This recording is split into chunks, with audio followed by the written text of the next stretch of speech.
Hey guys, how's it going? Jebber Game and Jaws here. Welcome back to another pickups video for July of 2017. So, I haven't picked up a whole ton, but I picked up some things that are definitely good in my opinion and things that I'm really happy to add to my collection. And some things that I've been really excited to play and that I have been playing a whole lot. So, without further ado, we'll be getting going here. First, I've got a couple things for the original PlayStation, and the first is Twisted Metal 2. I was super excited when I saw this. I was out on vacation in Corning, New York, and there was a game store. Actually, the disc is in the PlayStation right now. I was playing it last night. Um, Twisted Metal 2, I was so happy to find it. It was $15. I think that was a good price. It's the black label, which I absolutely wanted to have, and it's in really good condition. And as I played it for a couple hours last night, it works perfect. So I was super happy to find this. Um, Growing up, I did not have Twisted Metal 2. I actually had Twisted Metal 3, and I loved the shit out of that game. It's funny though because apparently, according to most people, Twisted Metal 3 sucks ass, and Twisted Metal 2 is like the best that there is that the series has to offer, along with like Twisted Metal Black gets a lot of praise too, which I also have on PS2, but I just have such a soft spot for the original PlayStation, so I really wanted to pick this game up and kind of see what it's about. I definitely will be getting the original Twisted Metal. I'd like to get the long box version if I can, and then Twisted Metal 3 again just to play it and decide for myself now as an adult, like, is this game as good as I remember it? Because I remember it being awesome, but there's just been so many people saying that Twisted Metal 2 is vastly superior. So I'm definitely stoked to have this. I'm definitely going to be playing it a whole lot more. It's super fun. I just love it. This game just oozes like the grittiness, and the characters are full of character, I guess. I don't know how else to put that. Like right here on the front, I mean, you got Sweet Tooth, the crazy clown. You got, you know, Axel, who's riding in between these two big things. It's just oozing attitude and dark, gritty ambiance, and I just love it. I just eat it up. I think it's amazing. So super happy to have added that to my original PlayStation collection. Another game that I just really was in the mood to play.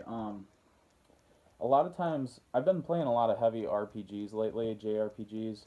Um, I moved through Chrono Cross, Panzer Dragoon Saga, and um, Xenogears, and I've actually started playing Dragon Quest 8 also, which has been really good. But after playing so many heavy duty, story driven, very long, grueling games, it's kind of nice for me to just kind of step back a little bit and play something that's a little more fun, a little more mindless, a little more, not fun, fun in a different way. Um, a little more just kind of pick up and play and don't really think about it and just for the sake of having fun. So I actually picked up Doom, the long box version. I love this version. I think that it's great. It comes with Doom 1 and 2. The game plays amazingly.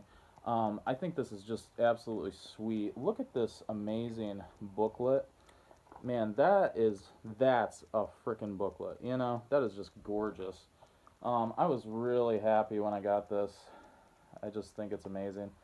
And man, the game has not disappointed me either. I definitely did not grow up playing a lot of Doom. I suck at modern first person shooters, by the way.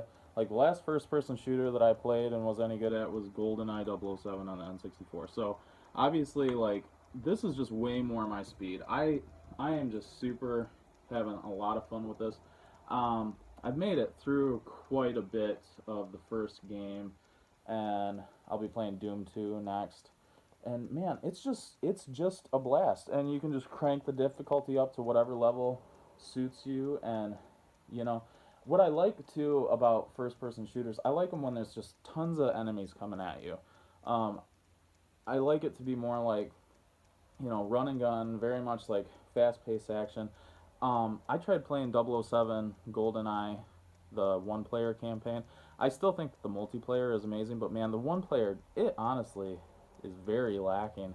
There were so many levels where you're just wandering around, and like one guy will come at you, and then like maybe two will be over here, and it's just it's not it's not engaging to me as a shooter. Doom, on the other hand, is just they just pummel you. The enemies just come right at you all over the place, and I love it. I think it's so much fun. All right, so moving on from the original PlayStation, I picked up another JRPG, which I am super excited to get into, and that is Persona 5. This recently came out. As I said in one of my most recent videos, I've only played Persona Q on the 3DS, so I have not played any of the mainline Persona games. Persona Q was amazing to me. Persona Q had amazing gameplay. It was great JRPG style, dungeon crawling. It was oozing with style for sure, which is one thing that the Persona series is definitely known for. Great music and atmosphere, and you kind of have to see it to understand what I'm talking about. It's very much its own thing. So this is really cool. It comes in this little slip cover. This is the steel case. I think this is really beautiful to have. It seems like Atlas is the company that's really um, at the forefront of JRPGs in the modern era. And man, they're just blazing the way. And I love that they continue to have like turn-based style combat and actually make it relevant and actually make it cool. And they stay really true to like heavy story, and I'm just amazed that they're taking it out. And man, this game is getting so much critical acclaim. Look up any reviews of Persona 5, and people are just gushing about it, saying that it's one of the best, most solid, most smooth, most amazing JRPGs that they've ever played. I'm super, super excited about it. Another thing that I like about the Persona series, I mean, I've only played Persona Q, obviously, but just like from what I've seen and what I've gathered, I really like how dark it is. It's got a real gritty feel that obviously I just am a big fan of in my games. And so I'm super excited to jump into this. I haven't decided yet. See, like, eventually I'd like to play Persona 3, 4, and 5 if I like the games as much as I'm thinking I'm going to like them. Time is always of the essence, and I have a backlog of JRPGs, and they're not short, so you know how that goes. But I like to really make sure that I'm not just playing games to get through them. I want to focus on the game that I'm currently working on and really enjoy it. So this will happen eventually. I'm really, really stoked to get to that. Another thing, I really just like supporting developers who are doing that. Like, if there's a developer out there who is making really quality JRPGs for the modern consoles and bringing more people into that genre, like, I want to be in full support of that. So, yep. This was really cool. Normally, I don't buy disc-only games, but I could not pass this up.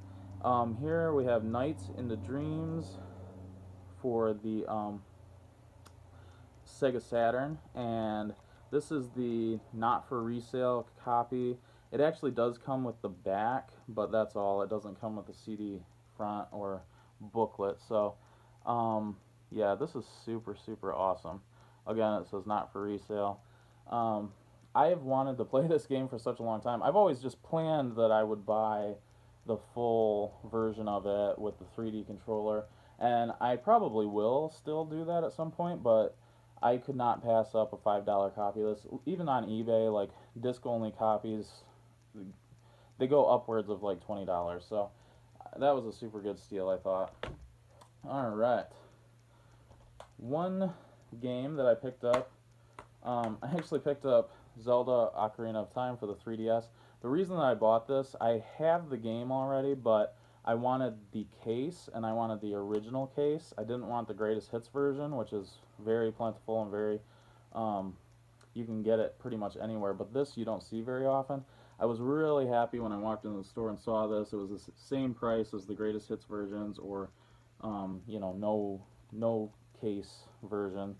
So yeah, this was awesome. I saw this and I just picked it up. I couldn't pass on it at all. It was $15. Came with a copy of the game, the booklet. I love that it comes with a booklet. So with how iconic and how amazing this game is, and especially how great it is on the 3DS, I wanted a really nice full complete copy of it. So super happy to have that. I have a loose copy of the game now, which I'm planning to give to someone, one of my brother's friends. So that's pretty cool. I'm glad to be able to pass along stuff when, you know, it's just something a little cheap. And if I traded that into a game store, I'd probably get like $4 trade value. So I'd rather just somebody else get to own Ocarina of Time for free. So, alright. The next things that I've picked up have actually been some Dreamcast things. And first of all, I want to start off with something that is so awesome. Another amazing find that I found actually at the same time that I found Nights into Dreams for the Sega Saturn. And that is Bleem for Gran Turismo 2. Now what's so cool about Bleem is this is basically a boot up disc for the game Gran Turismo 2, which is on the PlayStation. So to explain this, you have a Sega Dreamcast, you put this in, and then it says insert Gran Turismo 2. So you can play this game on your Dreamcast, but not only do you play it on your Dreamcast, it's improved. It's got better visuals, it's very cleaned up. It looks great. I tried it out, had a blast. It was awesome to see. I think it's just one of the most cool things in the world. And this was $2, so I could not go wrong there. Bleem did not last very long. Obviously, Sony was not happy to have their games being played on a competitor's console. So there was a big battle. You can look up the details on that, but eventually Bleem was gone, but it was on store shelves long enough that this did get out into the public, and you can find these copies, obviously. And the other two games that they made Bleem for were Metal Gear Solid and Tekken 3. I would love to get both of those copies of the Bleem discs in order to play those. I think it'd be so cool to play the original Metal Gear Solid on the Dreamcast with upscaled visuals and just see what it's like. You know, it's one of my favorite games of all time. I'd love to give that a try at some point. So definitely we'll be doing that. Highly recommend that if you are a Dreamcast fan. Alright, moving on here. I actually got some Dreamcast pickups, so I'll just go through these, and I'm pretty happy about this. I got Sonic Adventure 2. I was really happy. When I walked into the store, see, I barely ever see Dreamcast games, but apparently the store that I go to, Game Traders Club, got like a big batch of them or something. So I have the original, did not have the second one. This one is the less common of the two for sure. This one's harder to find. You know, I had to pay about $30 for it, but you know, good deal, fine deal, really good condition. Happy to have it. It was one that I just really didn't want to pass up because seeing it in the wild is just great. Picked up another game, Quake 3 Arena, first-person shooter for the Dreamcast. Apparently the way to play first-person shooters on the Dreamcast is with the keyboard and mouse. So I don't have those yet, but the Dreamcast controller is probably not the best. It doesn't have the dual analogs. So hopefully at some point I will be getting the keyboard and mouse for the Dreamcast. I'd like to get a lot of things for the Dreamcast. I love the Dreamcast. It's an amazing, basically like home arcade console in my opinion. So happy to have that and would like to play that at some point. Picked up Resident Evil Code Veronica on the Dreamcast. Happy to have that. These are mostly all in pretty good condition, which is pretty cool. Picked up South Park Chef's Love Shack. There are a couple South Park games on the Dreamcast. There's another kart racing South Park game, which I'm really looking forward to giving a try. Got Dead or Alive 2. Another fighting game that's given a lot of praise for the Dreamcast. And I picked up a copy of Soul Calibur. I already had a disc-only version, but I really wanted a complete copy, so I'm very happy to have this.